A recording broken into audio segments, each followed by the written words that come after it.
Welcome back to the Stream of Consciousness, everyone. I'm your host, Cyrus. Let's look at this story about former California Senator Barbara Boxer getting robbed in Oakland. I'm just going to let it run. After being mugged in broad daylight, former Senator Barbara Boxer is speaking out after being attacked in Oakland's Jack London Square.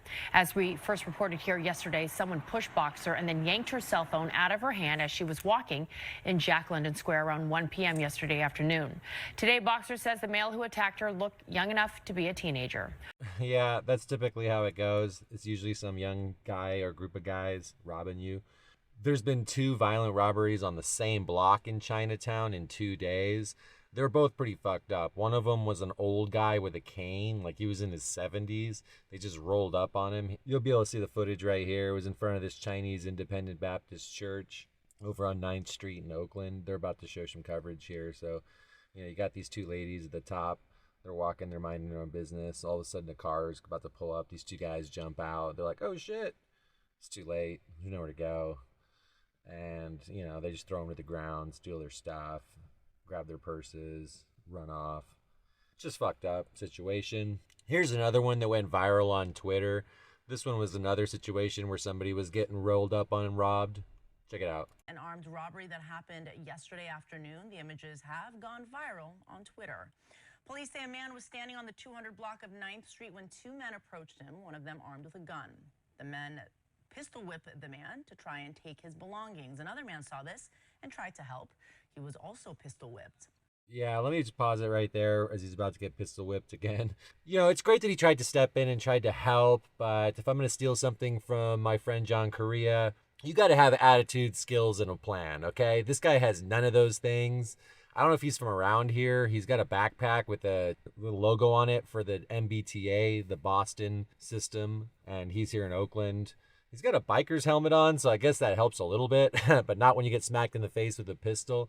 I mean, look at this. He's got his hands by his side. He's confronting the dude. The dude's already in a fighting stance. Like, they're already in the middle of robbing somebody. And your plan is to walk up and try to reason with them, and your attitude is hands completely by your side, like closing the distance on the guy. I mean, you're a fucking idiot to do this. You're lucky you didn't get killed. So I applaud the initiative. Well, I don't even applaud the initiative. I applaud the sentiment, but everything else beyond the sentiment was so poorly executed that, the results were he was fortunate to only be pistol whipped. So you see this kind of thing happening in Oakland?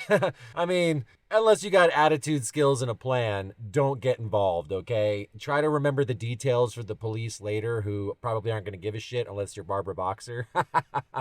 Mind your own fucking business in Oakland, all right? Let's keep going. Describing the suspect. Oh, golly. Oh, man. I mean, I could probably sit there and watch him get pistol whipped all day because, it's just such an obvious outcome of what he tried to do. Again, I don't want to blame the victims here, but that was just dumb on top of fucking stupid. Unfortunately, this combination of increasing crime and decreasing support for the police is just going to lead to vigilante justice. It's already happening.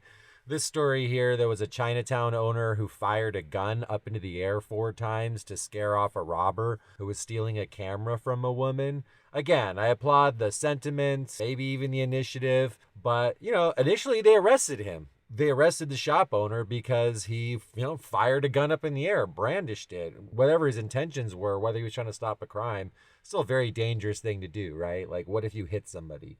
Guns aren't really like a noise-making or a scare-you-away tool like that. Guns are supposed to be used to stop the imminent threat of death or great bodily injury. That said, they eventually dropped the charges after a huge public outcry because, public starting to cheer on vigilantes. Here's another case here where a woman tracked her stolen car down using some sort of tracking device. iPhone was left in it, I don't know. But she was able to find where her stolen car was, and she basically went there and just beat the ever-loving shit out of the guy. Check this story out. Bianca Chambers says for 2 days she tracked her stolen Mercedes-Benz all over Detroit. On day 3, she decided to take matters into her own hands. That she did. She confronted the thief. At that point, I was just like, dog, I'm not letting this man walk again. Bianca face to face with the guy she says stole her brand new Benz. Excuse me, you got that Benz out there? Yes, you do. It went down Wednesday at a barbershop at Greenfield and Grand River. He in 7 days west. getting his dreads twisted. Look at my car.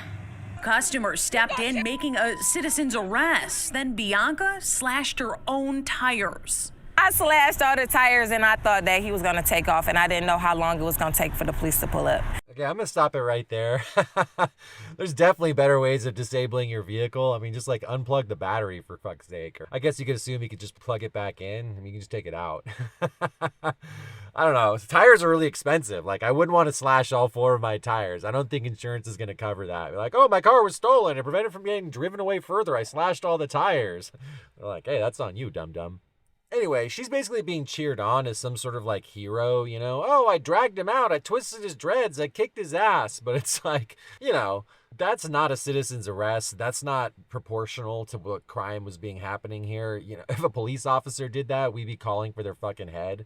And I know you're probably saying, well, police officers trained, a police officer's this. Yeah, they're mandated by law to be able to arrest people, and she's not. And so she goes in and does this obviously criminal arrest. Like, you can't just mete out corporal punishment on the dude because you're mad he stole your car. And I believe we're just going to see a lot more of this because, number one, it's being cheered on. Like, she's the hero here. She's the one who defended herself when the law failed her, I guess. And I don't know, it's not going to lead to a very good society when everybody's just taking out their problems by themselves and everybody else is cheering on this type of cruel and unusual punishment. We don't even know if the guy's guilty, for starters. Okay? She confirmed that he had the Benz, but she didn't confirm that he stole it. Even the police wouldn't be treating him like that. They'd still want to make sure that, oh, somebody didn't give you this car, because that happens. People steal cars, then they turn around and sell them, they trade them. Shit happens. You can't just show up on the scene and be like, oh, you have that white Benz outside? I'm going to rip the fucking dreadlocks out of your hair and drag you out of here with the help of all the other customers who probably helped me beat the shit out of you. I mean, this lady's not doing it by herself, okay? I don't know. Just the story doesn't sit right with me. The whole situation doesn't sit right with me. We're just going to leave law and order in the hands of just random people who fire guns up in the air or who drag people around by their dreadlocks and like cheer them all on. The community cheers them on. Man, it's just going to make it harder and harder for Oakland to become the type of place that we want it to be. And it's just going to start slipping further and further direction that we all already are observing it going. And it's not a good one.